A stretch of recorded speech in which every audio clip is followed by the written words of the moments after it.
देवभूमि dialogue.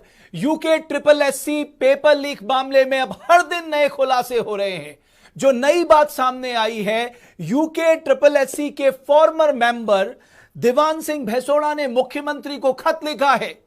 उस खत में देवान सिंह भैसोड़ा ने लिखा है कि 2016 में जो ग्राम विकास अधिकारियों की भर्ती हुई थी उसमें घपला हुआ था। हालांकि वो री एग्जाम बाद में करा दिया गया, लेकिन उस दौरान जो फॉरेंसिक रिपोर्ट में जो सच सामने आया, जिसमें यह स्पष्ट तौर पे कहा गया कि ओएमआर सीट से कई बार छेड़छाड़ की है, यह फॉरेंसिक रिपोर्ट से सामने आया। उसकी रिपोर्ट के बाद जो विजिलेंस ने 2018 में कार्रवाई के लिए विजिलेंस को सौंपा गया था, उस पर कोई कार्रवाई क्यों नहीं हुई। उन्होंने कहा कि अगर उस समय कार्रवाई हो जाती तो शायद हम इस नेक्सस को वहीं पकड़ लेते। दोस्तों, मुझे लगता है कि जितनी सीधी तरीके से यह पूरा मामला दिख रहा है यूके ट्रिपल एससी का, वो है नहीं।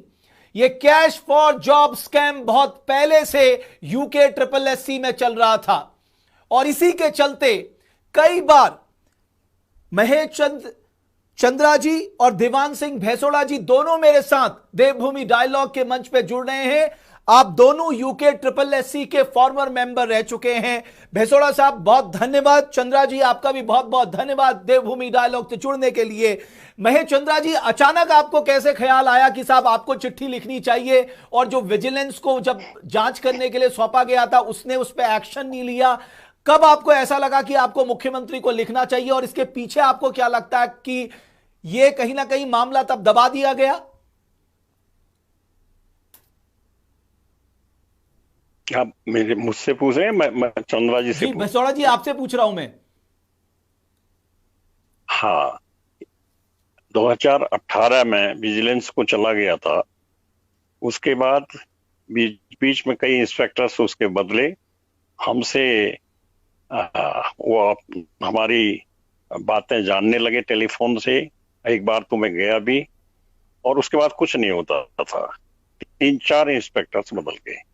इधर जो नया ये स्नातक स्तरीय परीक्षा के पेपर लीक मामला आया, इसमें मुझे लगा कि यही समय है।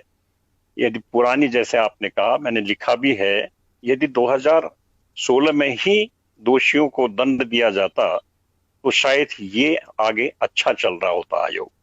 तो मुझे लगा कि इस बीच में इसको उठाना चाहिए, और मैंने माननीय मुख्यमंत्री से इस बात के लिए रिक्वेस्ट किया कि इस केस को भी ट्रिपल एससी में दिया जाए, यानी एसटीएफ को दिया जाए जांच के लिए। भैसोड़ा साहब, वो जो फॉरेंसिक रिपोर्ट आई थी उस समय ओएमआर सीट से छेड़छाड़ की गई है, क्या उसे पब्लिक किया गया, या वो रिपोर्ट आप लोगों के पास थी? आप लोगों को उस रिपोर्ट के बारे में जानकारी दी गई? नहीं जी, आयोग को रिपोर्ट कभी नहीं दी गई, मांगने के बाद भी नहीं दी गई। पहले तो कहा गया कि ट्रेजरी में के डबल लॉक में है। जब तत्कालीन आश्वासन समिति के अध्यक्ष तत्कालीन विधायक करण मेहरा जी ने ये विधानसभा में एक प्रश्न पूछा कि उसकी रिपोर्ट सदन में आनी चाहिए थी, क्यों नहीं है, उनको आंसर दे दिया गया, जो हमने सुना, कि वो तो न्यायालय में जमा कर दी गई, जिसे मैं सोचता हूं कि असंभव हो, कहीं गायब तो नहीं होगी। मुझे इस मामले में था ही नहीं। इस मामले में तो गवर्नमेंट ऑलरेडी जांच बैठा चुकी थी।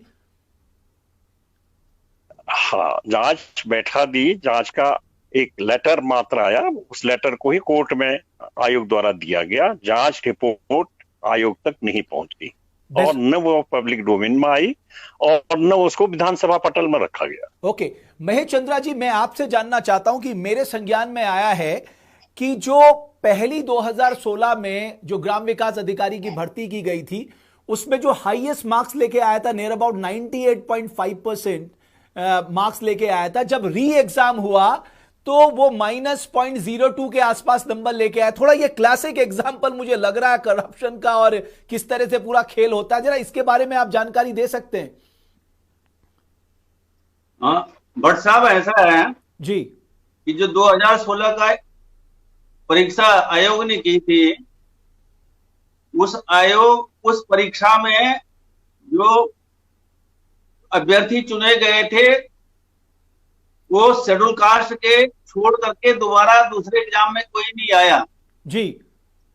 और उसमें मैंने ये कहा था कि बलिया से एक लड़के ने जो उत्तराखंड से इंटर नहीं कर पाया था, उसने बलिया से इंटर किया था। बलिया से इंटर कैसे किया होगा आप समझ सकते हैं, वो भी मेरिट में था, उसका भी सिलेक्शन था।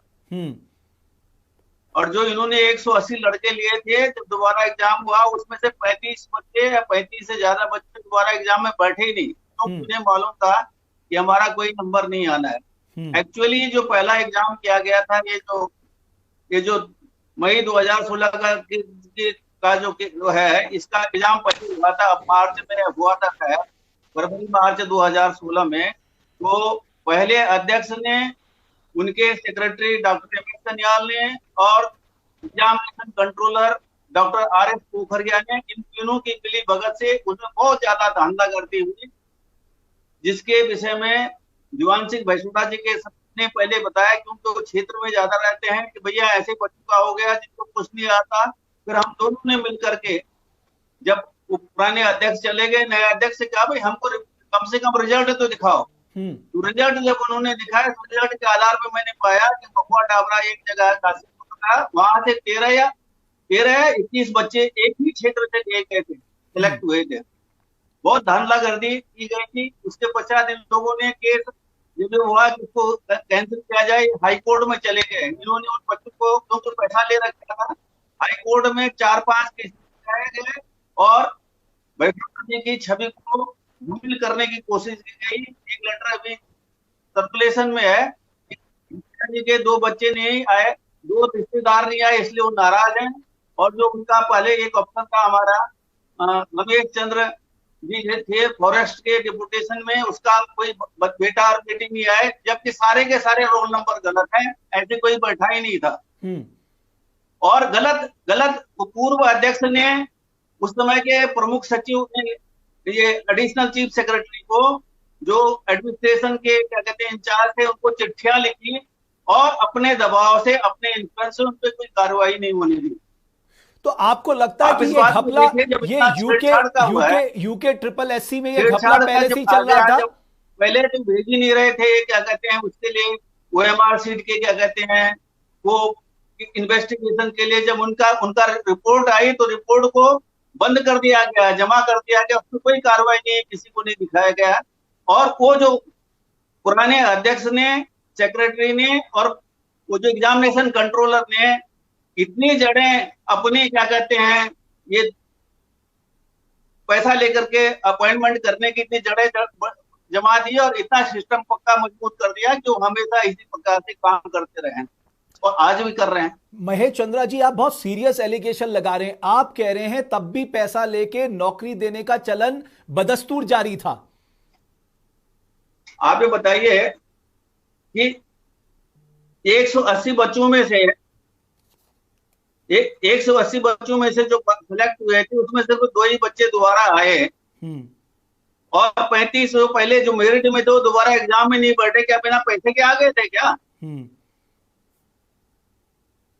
या दोबारा क्यों नहीं एग्जाम में बैठे? भाई मैं सीरियस एलिगेशन इसलिए लगा रहा हूँ, प्रूफ है। चंद्रा साहब थोड़ा सा राइट हो जाएंगे, थोड़ा सा राइट हो जाएंगे। सरकार से कोई उम्मीद करना ये सरकार कोई एक्शन करेगी, मुझे नहीं लगता।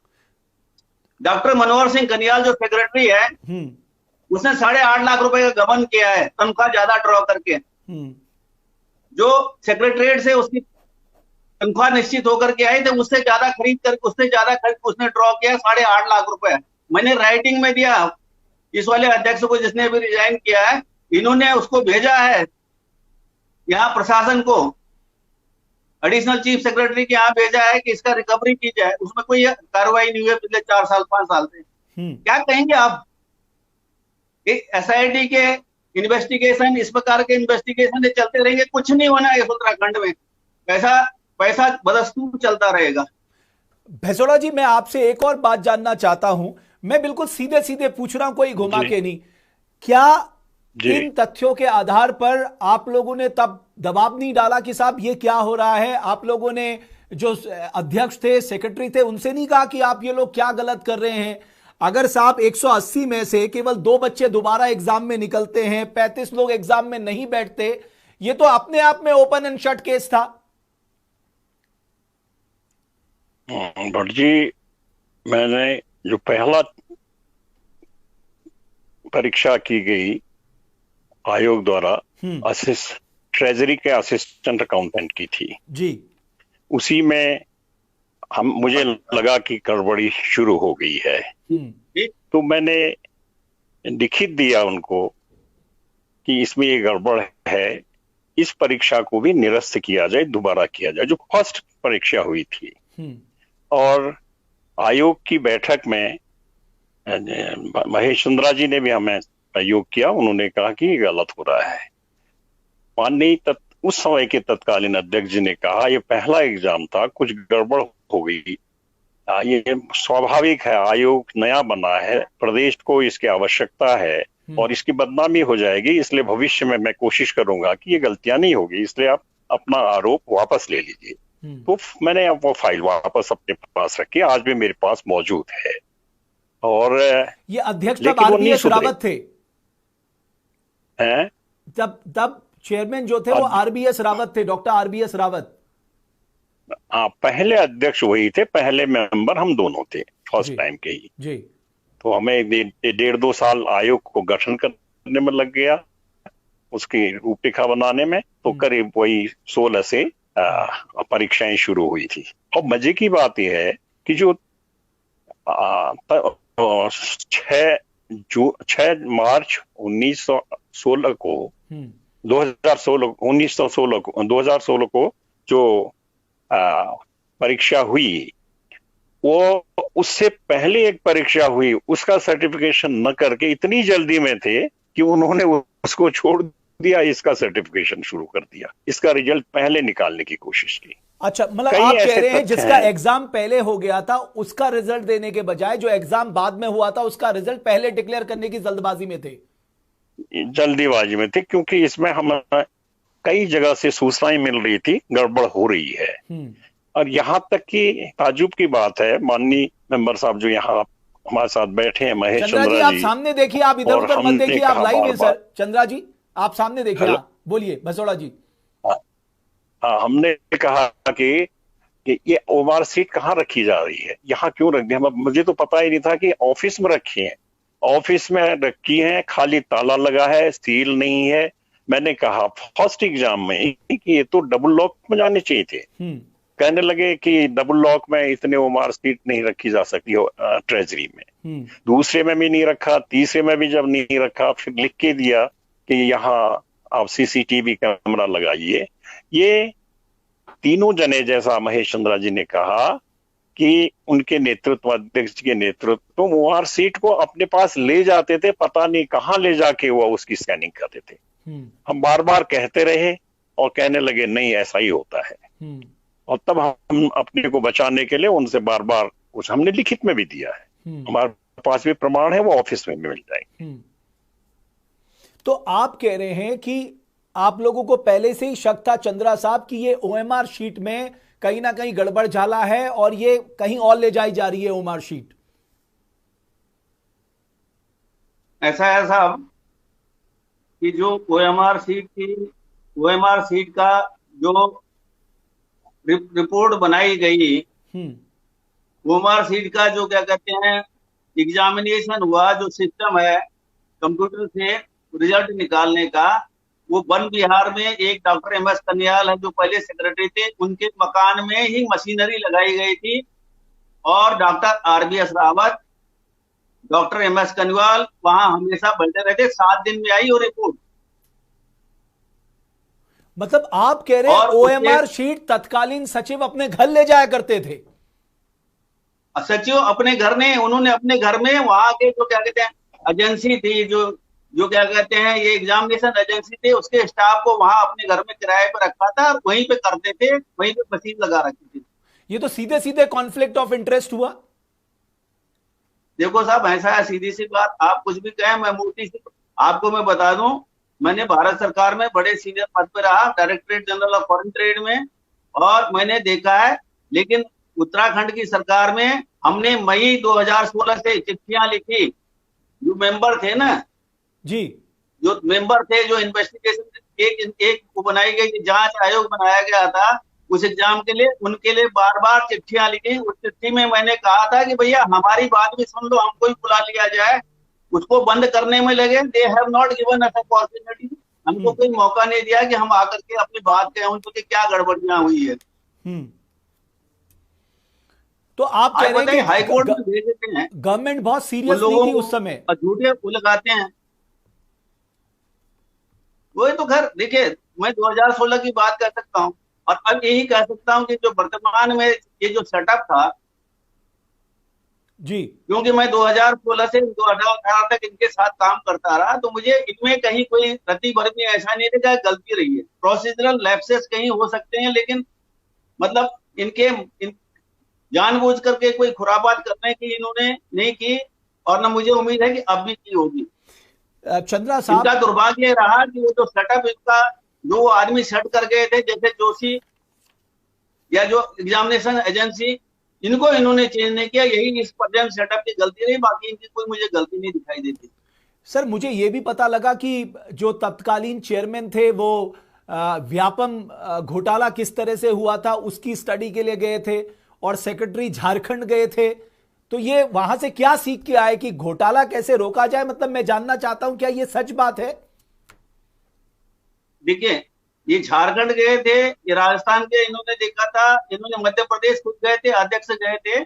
इन्होंने एक्चुअली स्ट्रेटजी में ये किया था कि हमें देख लें कि कहां पे क्या गलतियां हो सकती हैं, फूल प्रूफ सिस्टम में काम करें जिससे हम पकड़े न जाएं। जी, और बिल्कुल क्लियर है, गलतियां तो जब होती हैं, जब कोई गलत करता है तो दिखाई देती हैं, लेकिन इनको एडमिनिस्ट्रेशन का बड़ा हस्त रहा, इसलिए इनके ऊपर कोई कार्रवाई नहीं हुई। अब मैं सोचता हूं कि मुख्यमंत्री भी नया है, जवान है, और जो क्या कहते हैं आपका चीफ सेक्रेटरी है वो बहुत ही अपराइट और हॉनेस्ट आदमी है। तो मुझे उम्मीद है शायद अगर ये सेटअप कुछ कर दे तो कर दे, नहीं तो कोई उम्मीद नहीं है।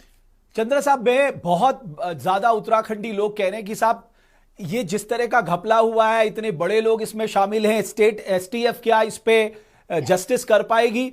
आपको लगता है कि ये स्टेट की पुलिस के दायरे से हटाकर इसको लार्जर एजेंसी को देना चाहिए ताकि जो पॉलिटिकल प्रेशर है उससे भी बाहर निकला जा सके और इस मामले में दूध का दूध और पानी का पानी हो सके? ऐसा है साहब कि इसको कहना कि इसको स्टेट एजेंसी से दूसरी एजेंसी को दे दें तो इस केस को और डिले करने की नौबत आएगी जी। अगर इस समय का जो हेड है, चीफ मिनिस्टर और एडमिनिस्ट्रेटिव हेड, चीफ सेक्रेटरी और पुलिस हेड, डीजीपी, अगर ये तीनों सोचे आपस में बैठ के मनसा कर लें कि हमें इसमें करना है, तो कौन सा बड़ी बात है भाई। चोर तो चोर है, वो चाहे कोई भी हो। नहीं, लेकिन जो आपने बहुत बड़ी बात की ना कि 180 बच्चों में से केवल 2 बच्चे दोबारा पास हुए, ये तो अपने आप में हैरान करने वाली बात है। ये ऐसा कैसे हो सकता है साहब? ये तो ओपन एंड शट केस है कि साहब उनके कुछ ना कुछ गड़बड़ हुआ है। साहब ये तो हमारी मई 2016 की जो हमने लिखी थी, जो जांच कमेटी बनाई थी उस समय की सरकार ने 2016 में, उसको हम सिर्फ पटकते रहे, चिट्ठियां लिख करके भेजते रहे कि भैया हमें भी हमारा पक्ष भी सुन लो। उन्होंने उनको बुलाते रहे बार बार कि भैया कैसे तुम्हारा केस ठीक करें, तुम हमारी सेवा करो। हमें नहीं बुलाया कि भाई तुमको बताओ तुम्हें क्या परेशानी है। भैसोड़ा जी, आपने लिखा है कि अगर इन्वेस्टिगेशन होता है और विजिलेंस जांच करती है, उस मामले का पता लगाती है, तो आप दोनों लोग इन्वेस्टिगेशन में मदद करने को तैयार है। 100% सर, 100%। अब मैं तो ये कहता हूं कि एक अच्छे आयोग की जरूरत है। हरीश रावत जी ने अधीनस्थ सेवा चयन आयोग करके यहाँ के युवाओं को रोजगार देने के लिए बहुत अच्छा प्रयास किया था। थोड़ी कमी उसमें भी हो गई थी। वो कभी ये थी, आयोग का नाम अधीनस्थ सेवा चयन आयोग, लेकिन अधीनस्थ सेवाएं उसमें नहीं के बराबर थी और वर्ग ग की ही ज्यादा परीक्षा थी। वर्ग ग वाले ही परीक्षाओं का आयोग बन के रह गया। इसको और जोड़ने की जरूरत थी और इसमें ईमानदारी हो सकती है। जो नए अध्यक्ष आए, एस राजू जी या संतोष बडोनी जी सचिव आए, इस 2-1 साल के अंदर बहुत अच्छा, बिल्कुल पारदर्शिता के साथ कई परीक्षाएं हुई और उसमें बच्चे जो भी परीक्षार्थी से फेल भी होते थे, उन्होंने ऐसी व्यवस्था भी की कि किसी को शक है तो उनके कॉपियां भी दिखा देते थे दोबारा। तो सब संतुष्ट थे। पता नहीं इस बीच में फिर ये जो एग्जामिनेशन एजेंसी है इसके थ्रू क्या क्या हुआ, इसको मैं नहीं जान सकता हूँ।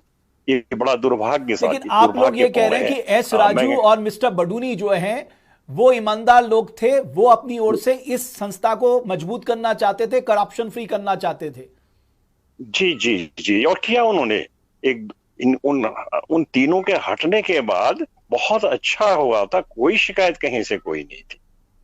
और यही बार बार ये लोग ही कुछ लिख देते थे पेपर्स में या लिखवा देते थे कि बहुत अच्छे एग्जाम हुए थे। लेकिन इस बीच में जो पकड़े गए हैं इसमें पता नहीं लूप होल्स कहां से आए।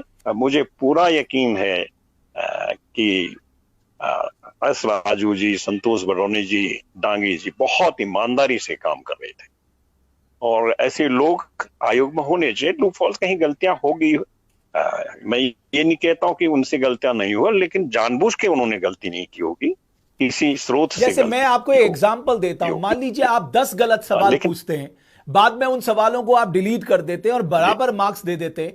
अब किसी ने वो सवाल अटेम्प्ट ना भी किए हैं, उनको भी मार्क्स मिल जाएंगे। अब ये विधि कहां से ले आए? तो कुछ चीजें तो बदलाव की बहुत जरूरत थी। भट्ट जी, ये बहुत अच्छा प्रश्न आपने किया। माननीय सदस्य जो आपके सामने बैठे हैं, महेश चंद्रा जी ने पहले ही जो हुआ था वो रिकॉर्ड में होगा, लिख के इन्होंने दिया था कि ऐसा क्या कोई शासन से आदेश आया है कि जो प्रश्न गलत है उसको 1 नंबर दिया जाए। और वो लेटर में लिखा था कि आप उसमें उसको जबरदस्ती पास करवाना चाह रहे हैं आप नंबर देके, और किसी के 10 प्रश्न गलत हो गए तो 10 नंबर मुफ्त में मिल गए। और इसके लिए सबसे पहले महेश चंद्रा जी ने, जो उनका अनुभव था, उन्होंने लिख के दिया था। नहीं तो सवाल है चंद्रा साहब, इसे रेक्टिफाई क्यों नहीं किया गया? एक बार आपने गलती कर दी, आप बार बार उसे रिपीट क्यों कर रहे हैं? आप तभी उसको रेक्टिफाइड कर लेते तो बाद में समस्याएं खड़ी नहीं होती। हाँ, तो वही मैं कह रहा हूँ, आरबीएस रावत जी ने उस समय से परंपरा बना दी थी। जी चंद्रा साहब, देखिए ऐसा है, जो नंबर अगर कोई क्वेश्चन गलत हो गए हैं, उन नंबरों पे, उनमें अगर सबको वो नंबर दे दिए गए या कोई नंबर नहीं देते तो कोई फर्क नहीं पड़ता, क्योंकि वो नंबर का सिर्फ जो है सबका बराबर हो जाता। उससे वो सबको, क्योंकि उतने नंबर दिए गए, जितने क्वेश्चन गलत थे उनके नंबर दे दिए गए, तो उससे मेरिट पे कोई असर नहीं पड़ा। आप इस बात को समझिए कि रिजल्ट जैसे पहले 100 क्वेश्चन थे और 100 में से 13 गलत आए हैं, शायद उस एक एग्जाम में 13 गलत आए, तो 87 पे हमने मार्किंग की। 87 के मेरिट पे जो मेरिट बना था उसके हिसाब से देना था। लेकिन समस्या इस बात की नहीं है, समस्या इस बात की है कि जो इलीगल तरीके से लोगों का अपॉइंटमेंट करने की कोशिश की गई वो गलत है। जैसे OMR सीट से छेड़छाड़ करना, रिपोर्ट को पब्लिक ना करना, किसी मेंबर के, जैसे हमने तो सिर पटक लिए 2016 से, मई से मैंने वैष्णो जी से कई बार कहा मैं छोड़ दूंगा, इनका मैं धन्यवाद करता हूं। इन्होंने कहा आप छोड़ के क्यों जाएंगे, आपने कुछ चोरी की है, वो छोड़ के जाएंगे चोरी गया। तो मैंने कहा बात तो सही करा, अगर मैं छोड़ के जाऊंगा तो लोग सोचेंगे मैंने ही गड़बड़ किया। करने की मंशा थी लेकिन किसी ने सुनने की इच्छा नहीं की। अब मैं आपको बता रहा हूँ, 8.5 लाख रुपए का गबन है डॉक्टर अहमद कन्याल की तरफ से। तनख्वाह से ज्यादा, जो उसकी तनख्वाह बनती थी उससे ज्यादा निकाल लिया, सिर पटक करके रह गए। वहां क्या कहते हैं, सचिवालय को लिख करके एडमिनिस्ट्रेशन को, एडिशनल चीफ सेक्रेटरी के ऑफिस को, उसमें कोई अब आज तक रिकवरी नहीं हुई है। क्यों नहीं हुई है? क्योंकि उनकी जड़ें हैं वहां मजबूत। आप कह रहे हैं कि इनको पॉलिटिकल संरक्षण था, पॉलिटिकल प्रोटेक्शन था इन लोगों को, इसलिए इनके खिलाफ कार्रवाई नहीं हुई। पॉलिटिकल संरक्षण है, जो बेईमान थे उन्होंने ऐसा बना रखा था सर्कल में हर कोई कि भैया वो तो सेक्रेटरी जो मेंबर आए हैं वो बहुत करप्ट है। अच्छा, आप लोगों को कहा जाता कि आप लोग करप्शन एक्टिविटीज में इन्वॉल्व है। हाँ, ये बडोनी जो बाद में आए थे उनसे मालूम हुआ। हाँ जी, उनसे मालूम हुआ, बडोनी सिंह से मालूम हुआ कि भैया इन लोगों ने सबने हमारे विषय में तो ऐसा कर रखा है किसी को। बडोनी, मिस्टर यश राजू, मिस्टर डांगी बड़े अपराइट ऑफिसर रहे। ये इन्होंने बड़ी ईमानदारी से कोशिश की है। इनके क्षेत्र, इनके जुरिस्डिक्शन में प्रोसीजरल लैप्स हो सकती है, लेकिन प्रोसीजरल लैप्स के अलावा कहीं कोई गलती हो जाती है, क्योंकि जब आदमी काम करता है। लेकिन इनकी ईमानदारी को कोई शक नहीं कर सकता। इन लोगों ने इतनी ईमानदारी से काम किया। और हमेशा जो पुराना सेटअप गया उसकी हमेशा ये रही मुहिम कि इनके खिलाफ कंप्लेंट की जाए, ये बाहर हो तो हमें फिर मौका मिले और मजबूती से काम करने का, और करते रहे। क्योंकि सारे के सारे जो एग्जामिनेशन सेंटर्स थे व्यापम से वो सीख करके आए थे कि एग्जामिनेशन सेंटर को अपने कॉन्ट्रैक्ट मिले रहो तो वो सबसे बढ़िया आसान है, पैसे भी मिल जाते हैं, किसी को कुछ पता भी नहीं चलता। अब जैसे भसोड़ा साहब 2020-21 में जो ये फॉरेस्ट भर्ती घोटाला हुआ, इसमें कई लोगों के नाम आए और एसआईटी ने कहा कि साहब इन लोगों ने नकल कराई है, और एसआईटी ने बकायदा प्रूफ किए, लेकिन हाई कोर्ट ने उस मामले को खारिज कर दिया क्योंकि हमारी कमजोर पैरवी, हमारे पास एविडेंस नहीं थे। आपको लगता है कि सरकार ने जो अनदेखी की है, चलता है एटीट्यूड जो दिखाया, उसके चलते आज ये स्थिति हो गई कि हमारे जो काबिल युवा है वो सड़कों में मारे मारे फिर रहे हैं, और जो नाकाबिल हैं, जिनके पास पैसे हैं, वो ऐसे इंपॉर्टेंट जगह पे बैठे हैं, और वो क्या हाल मचा रहे होंगे, उस सिस्टम को कितना नुकसान पहुंचा रहे होंगे वो भसोड़ा साहब। जो करप्शन से आए हैं वो नेचुरली करप्शन करेंगे। और जी, हमें भी बड़ा दुख होता था जब तत्काल जब ग्राम पंचायत विकास अधिकारी का रिजल्ट आया, बहुत सारे बच्चे हमारे पास आए, कहने लगे हो सर ऐसा है, हम तो 3-3, 4-4 साल से यहाँ कोचिंग कर रहे हैं, हम तो रिजल्ट क्वालिफाई नहीं कर पाए, और हमारे बगल में एक रहता है मात्र इंटरमीडिएट पास है, कभी कोचिंग नहीं गया, और वो 90% मार्क्स ला रहा है। और इससे बड़ा दुख क्या होता था उन बच्चों के ऊपर जो गरीब घर के आए हैं और माँ बाप से पैसा लेके कोचिंग कर रहे हैं, जिनको वास्तव में मिलना चाहिए था उनको नहीं मिल रहा है, तो दुख की बात है सर। एक जो क्लासिक एग्जाम्पल था, एक जो बच्चा जो था वो 98.5% लेके आया था, इसके बारे में बताइए ना थोड़ा, हमारे दर्शकों को पता तो लगे कितना बड़ा घपला चलता था। इन बातों को हमने इंगित किया, और मजे की बात यह है कि जो जांच कमेटी उस समय बैठी थी, जैसे महेश चंद्रा जी ने कहा, हम आयोग में दोनों जने थे, हमने एस राजू जो हमारे अध्यक्ष हुए RBS राव जी के बाद, उनसे कहा कि इनके आप हमें डाटा दीजिए, हम उसका एनालिसिस करते हैं। एनालिसिस करके जो हमने पाया उसका रिजल्ट भी हमने उनको दिया जांच आयोग को, जांच कमेटी को। जैसा महेश चंद्रा जी ने कहा, हमको नहीं बुलाया गया, क्योंकि उस जब भी एक कमेटी की मीटिंग करते थे उसमें RBS राव जी को जरूर बुलाते थे, और आप लोगों को नहीं बुलाया। RBS राव जी ने कहा वो नहीं आ सकते। लिखने के बावजूद रजिस्टर्ड लेटर दिए हमने तीनों को, हमें भी शरीक करिए करके। लेकिन चंद्रा साहब, आपकी इंटरनल मीटिंग्स भी तो होती होंगी, आयोग की अपनी इंटरनल मीटिंग्स, फ्यूचर प्लानिंग के लिए एग्जामिनेशन कैसे कंडक्ट कराएंगे, वहां आप लोग पुरजोर तरीके से नहीं कहते थे कि साहब आप ये लोग गलत कर रहे, आप उत्तराखंड के बच्चों के साथ खिलवाड़ कर रहे, उनके फ्यूचर के साथ खिलवाड़ कर रहे? बिल्कुल कहा हमने उसको। चंद्रा साहब बल्कि एक दिन तो मैंने गुस्से में कहा। हाँ, एक मिनट चंद्रा साहब आ रहा हूं मैं। हाँ, बसोड़ा जी बोलिए। हाँ, एक दिन तो मैंने गुस्से में कहा आयोग की बैठक में, आप एक प्राइवेट लिमिटेड फर्म की तरह काम कर रहे हैं, और आप मेरी बात को जो मैं कह रहा हूं इसको उसमें लिखिए कार्रवाई में।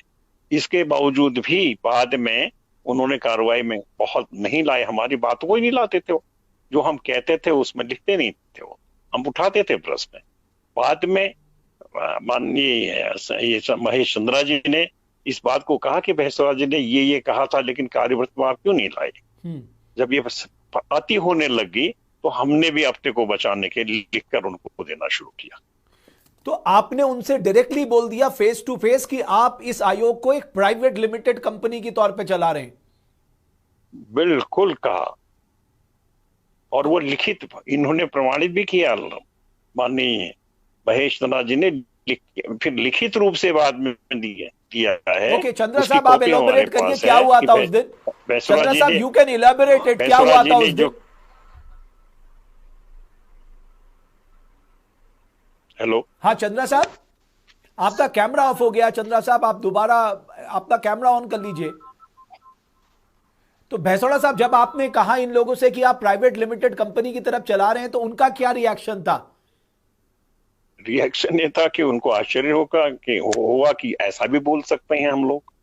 ओके, जब अति होती है तो कहना ही पड़ा। तो आपने लेकिन उसके क्वेश्चन नहीं बावजूद किया, भी उन्होंने, आपने क्वेश्चन नहीं किया कि साहब आप ओएमआर सीट अपने घर कैसे ले जा सकते हैं? अरे साहब कई बार कहा, घर कई बार कहा, तभी तो हम पीड़ित ज्यादा रहे। उसके बाद ही तो हम लोगों ने फिर लिख के देना शुरू किया। हम तब तक बैठक में कहते थे, वैसे कहते थे। महेश चंद्रा जी ने कहा आयोग बदनाम हो सकता है, बैठ के इन बातों को तय कर लीजिए कि किस ढंग से क्या होना चाहिए करके। ओके, चंद्रा तो साहब आप एलोबरेट करेंगे क्या हुआ था उस दिन? जी, आप एलोबरेट करेंगे? जो भैसोड़ा साहब कह रहे हैं कि उन्होंने कहा कि साहब आप एक प्राइवेट लिमिटेड फर्म की तरह इस आयोग को चला रहे। देखिए घर नहीं ले गए थे, घर घर कहना गलत है। मैंने आपसे कहा कि डॉक्टर मनोहर सिंह कन्याल जो सेक्रेटरी थे, उनका वन विहार में अपना मकान है। उस मकान में एग्जामिनेशन एजेंसी के कर्मचारी को उन्होंने किराए पे दे रखा था। और जब ये ओएमआर सीट का स्क्रूटनी की बात है, इनके क्या कहते हैं एग्जामिनेशन की बात आई, तो जो मशीन मंगाई गई वो उसी स्थान पर रखी गई, 7 दिन तक रखी गई, 8 दिन तक रखी गई। और 7-8 दिन तक ये लोग रिसर्च करते रहे कि भाई किसका सिलेक्शन करना है, किसका नहीं करना है। ये सब बातें जो हैं, ये ऐसा है, मैं तो भारत सरकार में रहा हूं, जहां लिखत पढ़त पे विश्वास होता है। मैंने कई कंप्लेंट लिखी हैं जिनपे कोई आज तक कोई कार्रवाई नहीं हुई है। और अगर कार्रवाई उस समय वक्त मौके पर हो जाती तो ये जो गंदगी आज इतनी फैली है नहीं फैलती। लेकिन अभी तब जो होता था उससे तो अभी अलग हो रहा है। अभी तो नकल माफिया हावी हो चुका है। नकल माफिया ने नए नए तरीके इजाद कर लिए हैं। ऑनलाइन कराने वाली एजेंसी के साथ सांठगांठ कर ली है। उन अभ्यर्थियों को पहले पेपर लीक कर दिया जाता है। सर, आप लोगों का अनुभव है, इससे कैसे बचा जा सकता है? यानी आने वाले समय में हम अपने भविष्य को, बच्चों के भविष्य को देखते हुए ये जितनी प्रकार की जो तरीके निकाल लिए हैं भ्रष्टाचार के, इससे कैसे आयोग को बचाया जा सकता है? चंद्रा साहब आपसे शुरुआत करता हूं मैं। आप मुझसे पूछ रहे हैं चंद्रा साहब आपसे। देखिए, ये जो जहां पे अगर सेटअप ईमानदार हो, अगर चेयरमैन, सेक्रेटरी और एग्जामिनेशन कंट्रोलर और उनके मातहत ईमानदार हो तो कोई गड़बड़ नहीं हो सकती है। ये पुराने सेटअप, इस सेटअप ने, ये जो वर्तमान चेयरमैन थे, इनसे सिर्फ एक ही गलती हुई कि इन्होंने जो एग्जामिनेशन एजेंसी पुराना वाला अध्यक्ष कर गया था उसी पे कंटिन्यू किया। और मैंने इनसे कहा था कि इसको कैंसिल कर दो, इसको हटा करके दूसरी कर लो, नहीं तो आगे पीछे पछताओगे। अच्छा, आपको शक था कि ये एजेंसी गड़बड़ है? आपको तब शक था ये एजेंसी गड़बड़ है? एजेंसी, देखिए ऐसा है कि एजेंसी जो अगर जिसको मैंने रखा हो मेरे प्रति वफादार होगा, या जो आपको आप बाद में काम करें आपके प्रति वफादार होगा।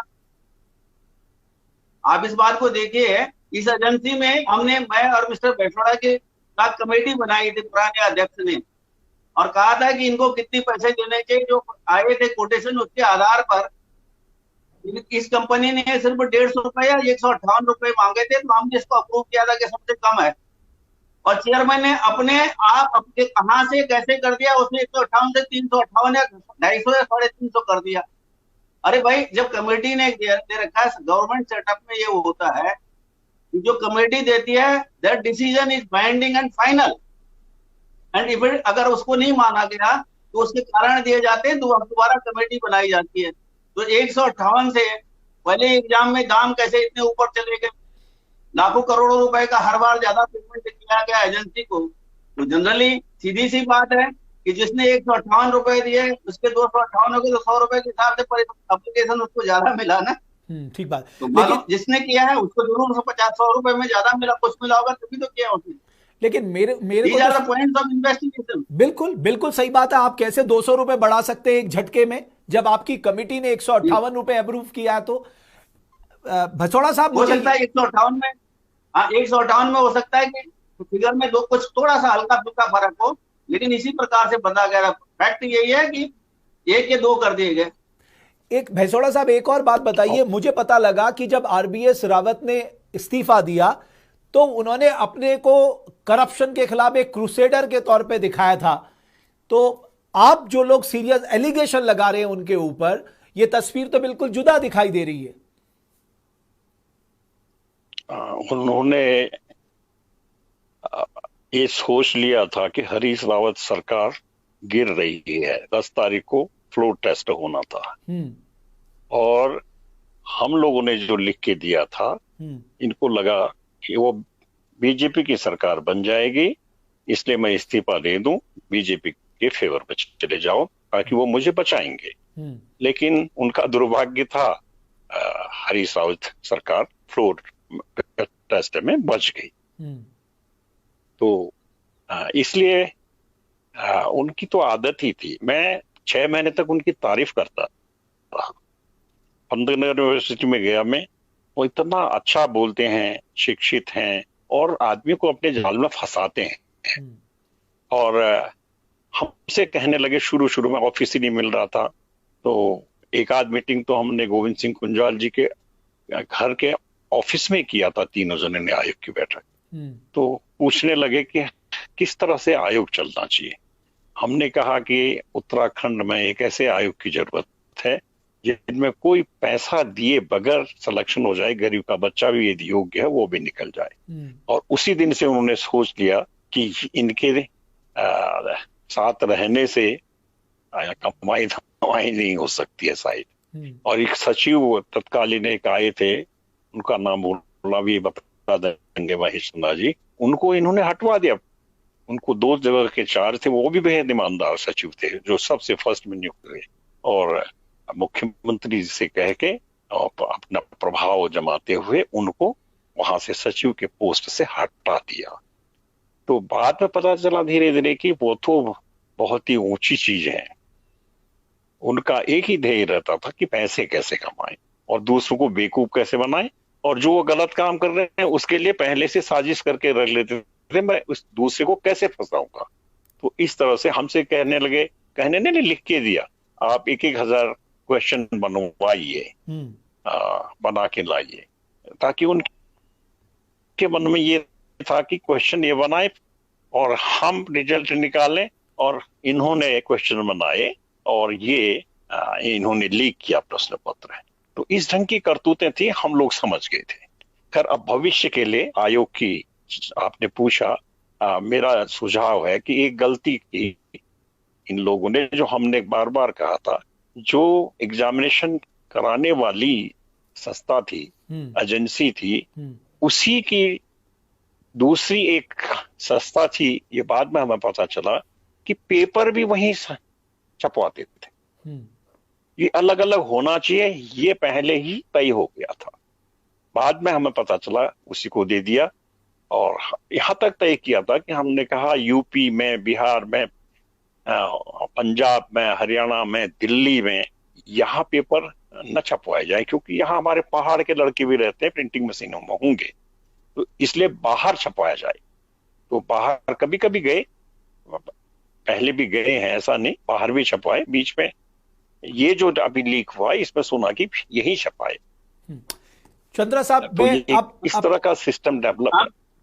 हाँ साहब, चंद्रा साहब, मैं जी चंद्रा साहब, अब आपको लगता है कि इस समय एसटीएफ जिस तरह से कार्रवाई कर रही है, आप लोग ये डिमांड कर रहे हैं कि साहब उस दौर की भी जांच हो, ताकि बड़ी स्पष्ट स्थिति सामने आए कि जो ओएमआर सीट में जब फॉरेंसिक ने कह दिया कि साहब बड़े पैमाने पे छेड़छाड़ हुई है, तो छेड़छाड़ किसने की, उस छेड़छाड़ से किसको फायदा पहुंचाने का काम किया गया था, उस फायदे के बदले क्या कुछ उस एवज में लिया गया था, ये सारे जो है इन्वेस्टिगेशन के मामले हो। देखिए, अगर इन्वेस्टिगेशन एसटीएफ अगर काम करती है, एसटीएफ देखिए, जो एसटीएफ है, एसटीएफ में कोई खुदा नहीं होता है, सरकारी नौकर होते हैं, और सरकारी नौकर जो होते हैं अपने सीनियर्स को और गवर्नमेंट को उत्तरदायी होते हैं। तो गवर्नमेंट की मंशा है कि यहाँ की ब्यूरोक्रेसी क्या चाहती है, यहाँ का चीफ सेक्रेटरी क्या चाहता है और यहाँ का चीफ मिनिस्टर क्या चाहता है। अगर वो चाहते हैं कि इन्वेस्टिगेशन हो तो एसटीएफ इज कॉम्पिटेंट, और अगर वो नहीं चाहते हैं तो सीबीआई को देने का मतलब यह है कि सरकार ने उसको बंद खाते में, बस्ते में डाल दिया है, क्योंकि उसके पास बहुत काम है। ये छोटा सा काम है, क्यों लेगी प्रायोरिटी में। और इससे आपकी जो जांच एजेंसी है उसकी साख भी प्रभावित होती है। मुझे एक निवेदन था सर। हेलो, हाँ सर, मैं सुन रहा हूँ, चंद्रा साहब बोलिए। मैंने आपसे कहा था कि मुझे 1:30 बजे कहीं, जी, मैं आपको बस 2 मिनट की और बात है, 2 मिनट। भैसोड़ा साहब, मैं आखिरी एक सवाल आपसे जरूर जानना चाहता हूं। वर्तमान में वो जो विजिलेंस के पास जांच पड़ी है, आपने चिट्ठी लिखी है कि साहब उस जांच को आगे बढ़ाया जाए। भैसोड़ा साहब, आप चाहेंगे कि उस जांच को विजिलेंस रिकंसिडर करे और उसमें जो भी गड़बड़ी पाई गई है उसमें भी मामला सामने आए, पब्लिक हो? मुझे भरोसा नहीं है कि विजिलेंस ऐसा काम करेगी, क्योंकि 4 साल से उन्होंने टेलीफोन में 1-2 दफे हमसे बात करने के अलावा कुछ नहीं किया, क्योंकि उनको मुझे लगता पता हो गया था कि हम लोग यदि हम लोगों से बात करेंगे तो उस पर लोग फंसेंगे करके। इसलिए मैंने लिखा कि विजिलेंस से हटाकर अभी जो अच्छा काम कर रही है एसटीएफ उसको दिया जाए, इसलिए इस भावना से। ओके, चंद्रा साहब, लास्ट कमेंट, आप कुछ कहना चाह रहे हैं? मैं जाना चाहूंगा साहब। चलिए, बहुत बहुत धन्यवाद चंद्रा साहब, बहुत आभार। भैसोड़ा जी, बहुत आभार आपका। लेकिन आपने जो सीरियस एलिगेशन लगाए हैं, ये एक बड़ी जांच का विषय है, और ये जिस तरह से मामला अब रोजाना खुल रहा है, जो एक्सपोजे आज आपने देवभूमि डायलॉग में किए हैं, जो खुलासे आप लोगों ने देवभूमि डायलॉग में किए हैं, मैं आपको यकीन दिलाता हूं कि हम इसको आगे बढ़ाएंगे। और जो विजिलेंस के पास जो जांच रुकी हुई है, वो जांच भी सामने आनी चाहिए कि आयोग में पहले से ही पैसे लेके नौकरी देने का खेल चल रहा था। चंद्रा साहब, कुछ कह रहे हैं आप? हाँ, मेरा ये कहना है कि एलिगेशन नहीं लगाया है, फैक्ट्स गए हैं, फैक्ट्स आर ऑन रिकॉर्ड। मैंने एलिगेशन नहीं लगाया है, मैंने फैक्ट्स कहे हैं जो रिकॉर्ड में है। प्रूव कर सकता हूं अगर मुझे मौका मिले उनको प्रूव करने का। मैंने कोई एलिगेशन नहीं लगाया। I will be the last person to make any allegation. Okay, और आपका मैं बहुत आभारी हूं कि आपने हम दोनों की जिनकी आवाज कोई नहीं सुनता था, आपने सुनी। आपका बहुत बहुत धन्यवाद। धन्यवाद। नहीं चंद्रा साहब, उत्तराखंड के युवाओं के साथ ज्यादती हो रही है, बेरोजगारी इतना बड़ा दंश बन चुकी है, लेकिन नौकरियां नहीं है, और जो नौकरियां हैं वो पैसे में बिक रही हैं। उन लोगों के खिलाफ जो पैसा लेकर हमारे उत्तराखंड के युवाओं की नौकरी खा रहे हैं, जो काबिल लोगों को पीछे धकेल रहे हैं, उनको छोड़ना नहीं, और उसके लिए दिन रात हम लोग एक कर देंगे, क्योंकि यह मसला मेरी देवभूमि उत्तराखंड से जुड़ा है, मेरे उत्तराखंड के भविष्य से जुड़ा हुआ है। भैसोड़ा साहब, आप कुछ कहना चाह रहे हैं? मैं आपको बहुत धन्यवाद देता हूं कि आपने वाइटली, और मुझे पूरा विश्वास है जो आपने आश्वासन दिया है प्रदेश के नवयुवकों को, शासन को, आप इसको पुरजोर ढंग से आगे बढ़ाएंगे और बच्चों को जिनके साथ अन्याय हुआ है न्याय दिलाएंगे, और उत्तराखंड में एक अच्छा आयोग गठन चलाने में आप मदद करेंगे। बहुत बहुत धन्यवाद चंद्रा साहब, भैसोड़ा साहब।